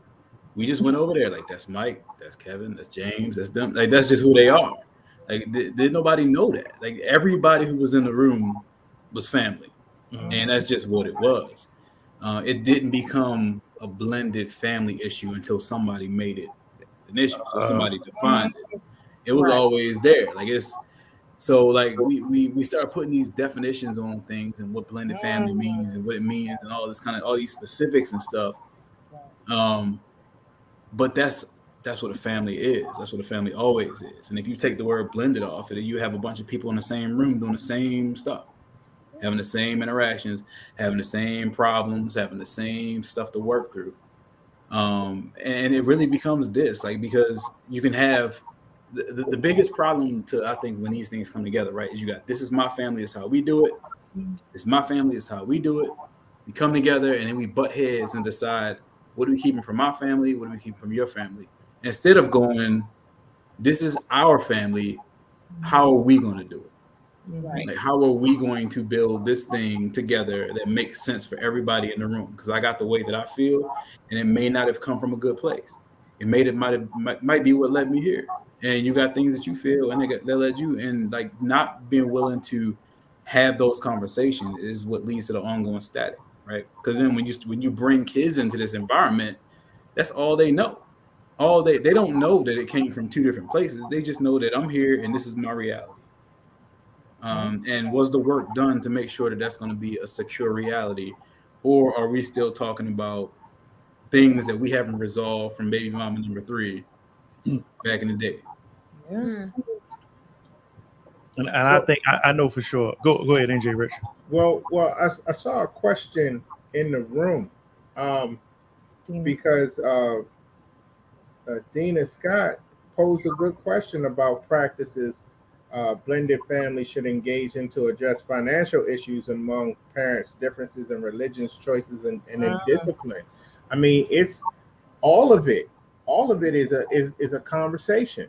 Every last one of those topics is a conversation, and I'm glad that Dr. Will talked about the blended, that word blended, because all of the issues that we're talking about today aren't just blended family issues. They're family issues. This happens when both parents are the parents of the child. When it's so you can still have a different discipline style from your wife or your girlfriend, and y'all could be still living in the same household, raising the same child that you all, came together to create.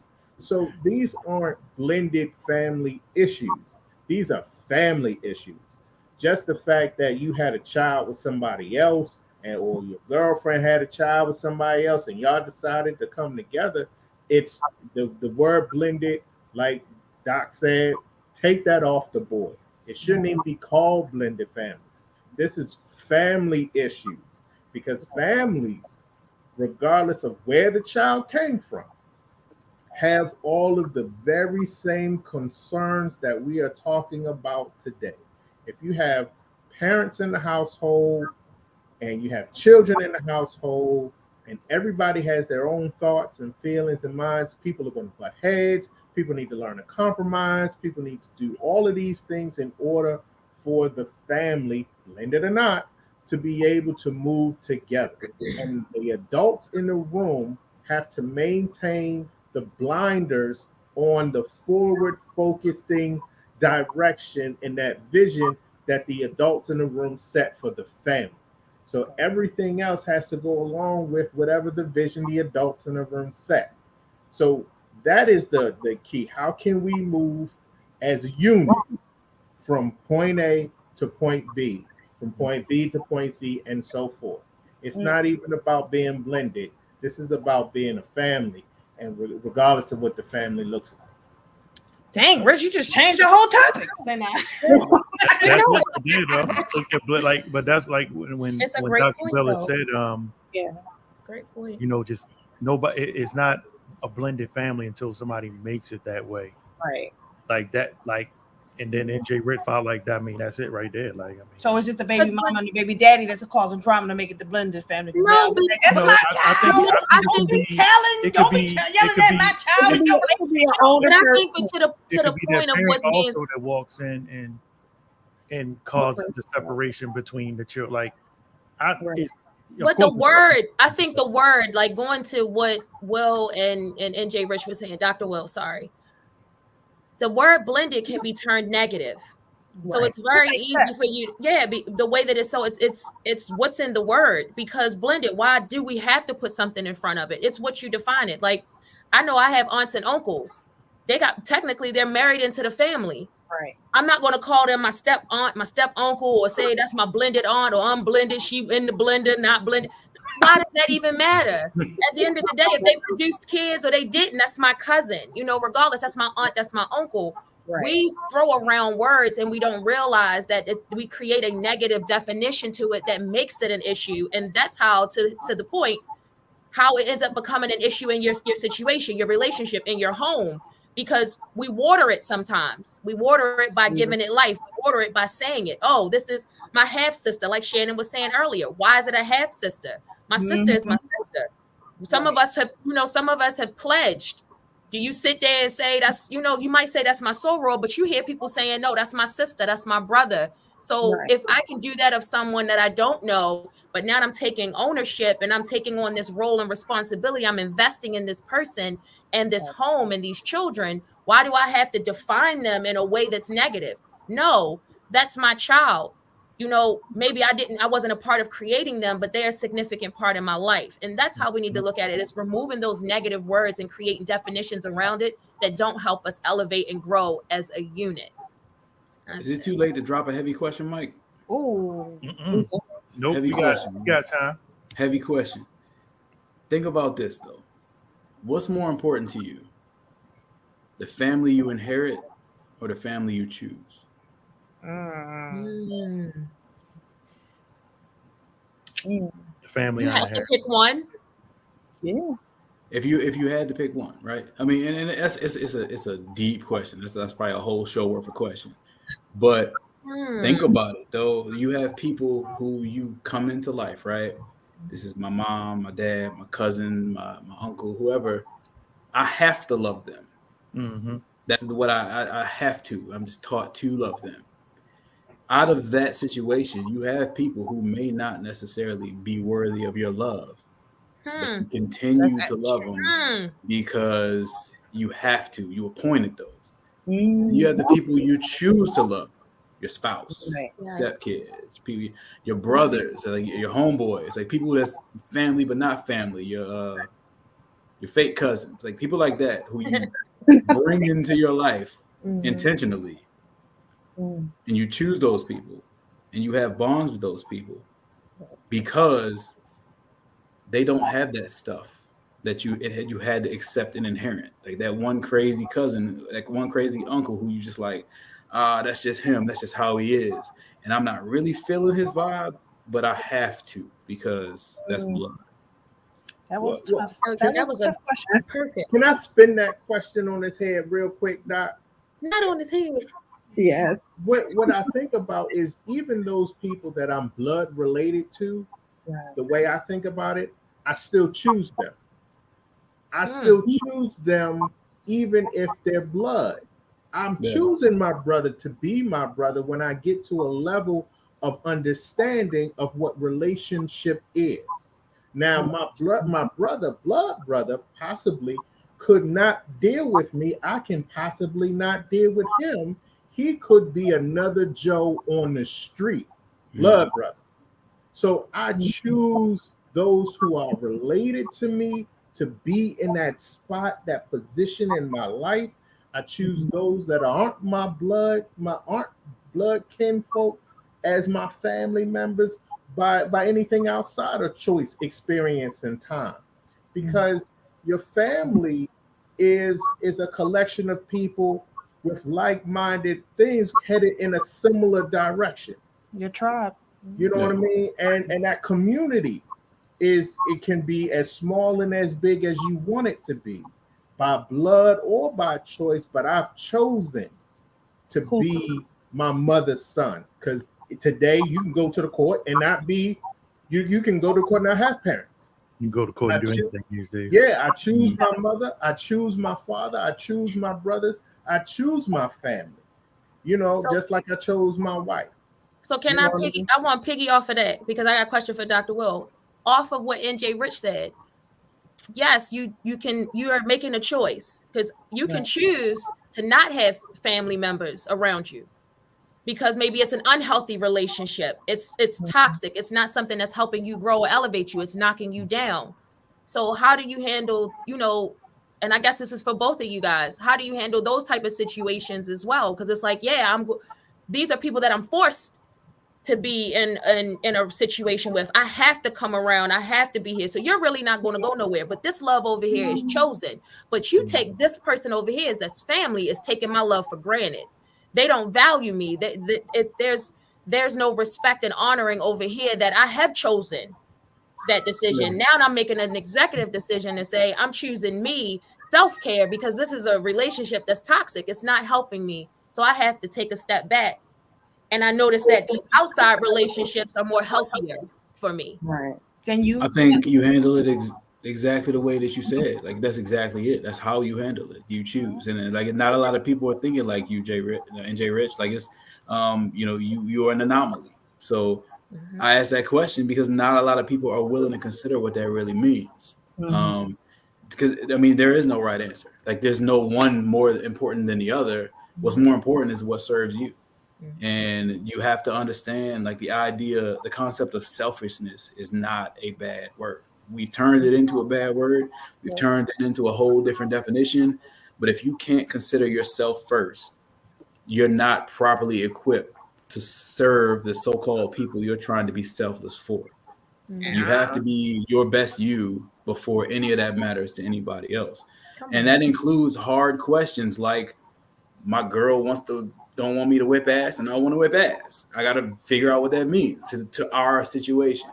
Or, my blood family ain't really serving me the way that my chosen family does. And that feels kind of funny, but I think it's the best thing for me. Most of the time, right at that moment, we go, but we can't because that's blood. Right? I got to stick with that. But you got to be willing. Shannon, you got to, when it's necessary, you got to cut them off the same way that you would do anybody else.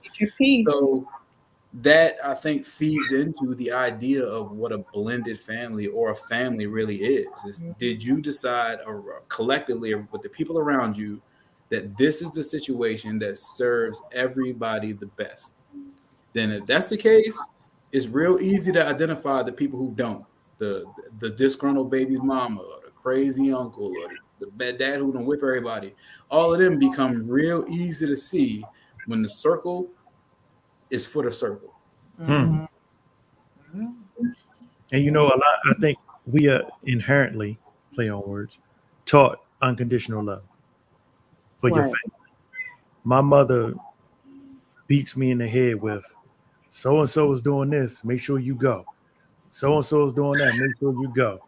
And coming up, we got a big family. Like, I got my mother, so I would try to be everywhere. But as you get older, you realize, well, why the hell am I running over there? So and so tell me, like, I still love them, but I'm not going to break my neck to appease or just show my I'm not because doing we're that. family. Yeah. So as I got older, I decided I chose to be an asshole, and I am very comfortable in that skin. Like I wear that shit well, and I do it with love, but Too well sometimes. Hey, I love the people. I love what I choose. Asshole skin.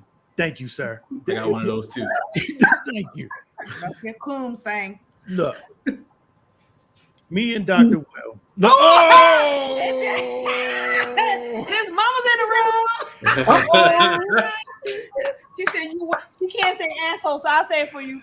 Yes, you wear your asshole skin very well. I mean, but the people, it feels better when you get to a point to where you can choose people that would choose you. Right. First, like when you can get to that point, it's just a different feeling. So that's why I think I will always opt for the choice. You know, I think that's where I always go with it. Personally. I will say this. The people in your family, the people that you choose, hopefully there's a level of love that's associated with that, regardless of what that level is. But with that level of love comes underneath that level is a measure of sacrifice. Anything that you say that you love, you would sacrifice for. Any of these people that you say that you love, you would sacrifice for, even if it's sacrificing time, because we could be doing something else with our time. So if you say you have, feelings, love, support for people, their family members or whatever, do what you can to sacrifice just a little bit. I'm not asking you to blow, whatever you got. But if you say you love somebody, I love you, but everybody I love don't deserve my sacrifices. Here's the deal. You sacrificed just that 5 seconds to tell me what you had to tell me that was on your heart and mind. So in essence, I appreciate the love that you gave me just for my acknowledgement in the room. So and I know the show about to be over. But if you call people family, let family be family. Have a measure of love for them. Have a measure of sacrifice for them, and even love them from afar if necessary. Rich, you can't type. No, don't give him ideas. You can't type. Let the power. Don't give him ideas. All right, so you tuned into the Cooley and the Gang show. We appreciate everybody that checked in with us tonight. We're gonna get our final thoughts in. We spoke about blended families. We spoke about we started from the beginning of actually making the choice to date someone with children, the responsibility that you're deciding to take on. And then we worked our way into blended families as far as disciplining. I know, so he's typing. Playing the double dutch game as far as that parent that's coming in trying to figure out your place in a situation that's already established. Share this show with a friend. Go back and listen to it again. If you have any questions or anything, hit the inbox, DM us at CNTG Show. If you have questions for Dr. Will, send them to us. If you send them directly to him, he'll follow the answer up with an invoice. So you might want to go to us to him because I'm not responsible after that. All right. So Linnea, let's get your final thoughts. I was just going to say attract what you want to come to you. If you want positivity, you have to exude that positivity. Mama says family is worth sacrificing. I know she's going to call me when we're done. May, your final thoughts, my dear. Sacrificed. When are we going to make your announcement? Are we not doing that? Pick your we can next week. Okay. I think it's important to know the people you're surrounding. No, I don't even want to say the people you're surrounding yourself with. Just pay attention to the people you surround yourself with. If the relationship isn't healthy, and you're holding on into an unhealthy relationship, or if it's not helping elevate you and you noticing that it's wreaking more havoc in your life or create more chaos, I don't think, again, we were talking about the words that it's real easy for us to put create words and make them negative. Mm-hmm. Dr. Will made a great point earlier. It is nothing wrong with being selfish. Okay. And let's just stop using the word selfish and just saying self-care. That is really important for you to prioritize yourself and do what you need to do to be a better mom, to be a better father, to be a better whatever you need to be in your life. But sometimes we don't realize that we have a lot of people around us that are toxic, that are not going to help elevate us. And we listen to and we allow them to feed that into our spirits. So just pay attention to what you're opening your ears to. Sometimes you got to take the meat and throw the bones away. That's it. NJ Rich. May the obstacles. I knew it. I love you, NJ Rich. Yes.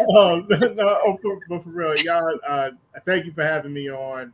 God bless. Good night. Dr. Will?